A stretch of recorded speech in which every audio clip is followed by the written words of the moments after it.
ನಾನು ಕೆಲವು ವರ್ಷಗಳ ಹಿಂದೆ ಆ್ಯಂಡ್ ಕೆಲವು ಮಂತ್ಸ್ ಹಿಂದೆ ಕೂಡ ಈ ಸೀರಮ್ಸು, ಈ ಮಾಯಿಶ್ಚರೈಸರ್ಸು, ಈ ಟೋನರ್ಸು ಅದ್ರ ಮೇಲೆ ತುಂಬ ಒಬ್ಸೆಸ್ಡ್ ಆಗಿಬಿಟ್ಟಿದೆ. ಅದನ್ನೇ ಯೂಸ್ ಮಾಡ್ತಾ ಇದ್ದೆ. ವಾರ ನೋಡಿದೆ, 2 ತಿಂಗಳು ನೋಡಿದೆ, 3 ತಿಂಗಳು ನೋಡಿದೆ, ಬಟ್ ರಿಸಲ್ಟ್ಸ್ ಏನೂ ಇಲ್ಲ. ಬಟ್ ನಮ್ಮಿನೇ ನೋಡಿ ಯೂಸ್ ಮಾಡೋದು ಒಂದೇ ಪ್ರಾಡಕ್ಟು, ಅದು ಫೇರ್ ಆ್ಯಂಡ್ ಲವ್ಲಿ. ಬಟ್ ನಮ್ಮಿಗೆ ಫೇರ್ ಆ್ಯಂಡ್ ಲವ್ಲಿ ಜೊತೆ ಅದ್ರ ಮುಂಚೆ ಒಂದು ಪ್ರಾಡಕ್ಟ್ ಯೂಸ್ ಮಾಡ್ತಾರೆ. ಪ್ರಾಡಕ್ಟ್ ಅಂದರೆ ಯಾವುದೋ ಒಂದು ಈ ಥರ ನಾನು ಹೇಳ್ದಲ್ವ ಲಿಸ್ಟು, ಟೋನರು, ಸಿರಮ್ ಅದೇನೂ ಅಲ್ಲ. ಅದು ಒಂದೇ ಕಡಲೆ ಹಿಟ್ಟು, ಮೊಸರು, ಅರಿಶಿನ ನೀಟಾಗಿ ಮಿಕ್ಸ್ ಮಾಡ್ಕೊತಾರೆ, ಫೇಸ್ಗೆ ಹಚ್ಕೊತಾರೆ, ಮತ್ತು ಮುಖ ತೊಳೆದ್ಬಿಡ್ತಾರೆ. Super glow.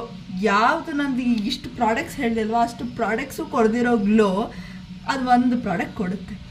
ಇದರಿಂದ ಏನು ನಾನು ಕಲಿತೆ ಲೆಸನ್ನು ಅಂದರೆ, ಎಷ್ಟು ಸಿಂಪಲ್ ವಿಷಯನ ನಾವು ಎಷ್ಟು ಕಾಂಪ್ಲಿಕೇಟ್ ಮಾಡ್ಕೊಂಡ್ಬಿಡ್ತೀವಿ.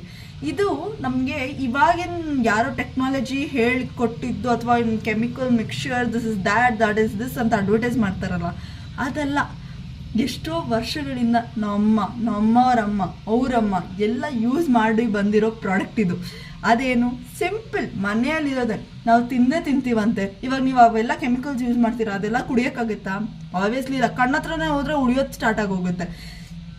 ನಾನು ಅದನ್ನು ಅರ್ಥ ಮಾಡಿಕೊಂಡೆ. ಫಸ್ಟ್ ಆಫ್ ಆಲ್ ಏನಿದು ಕಡಲೆ ಹಿಟ್ಟು, ಅರಿಶಿನ, ಮೊಸರು ಅಂತ ಎಲ್ಲ ಹೇಳ್ತಾ ಇದ್ದೆ. ಆ ಥರ ಸ್ಕೋಪು ದುರಂಕಾರ ಎಲ್ಲ ತೋರಿಸ್ತಿದ್ದೆ. ಮತ್ತು ಅವೆಲ್ಲ ಫೇಲ್ ಆಯ್ತಲ್ಲ.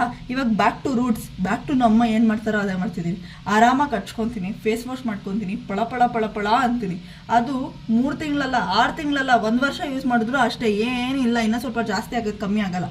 ಸೊ ನಿಮ್ಮ ಮನೆಯಲ್ಲಿ ಏನು ಸಿಂಪಲ್ ಇರುತ್ತೆ, ನಾವು ಏನಿದು ಅಂತ ಹೇಳ್ತೀವೋ ಅದನ್ನೇ ಮಾಡಿ, ನಿಮಗೆ ರಿಸಲ್ಟ್ಸ್ ಗೊತ್ತಾಗುತ್ತೆ ಅನ್ನೋದು ನಾನು ಬಂದ ಚಿಕ್ಕ ಪಾಠ ಕಲ್ತಿದ್ದು.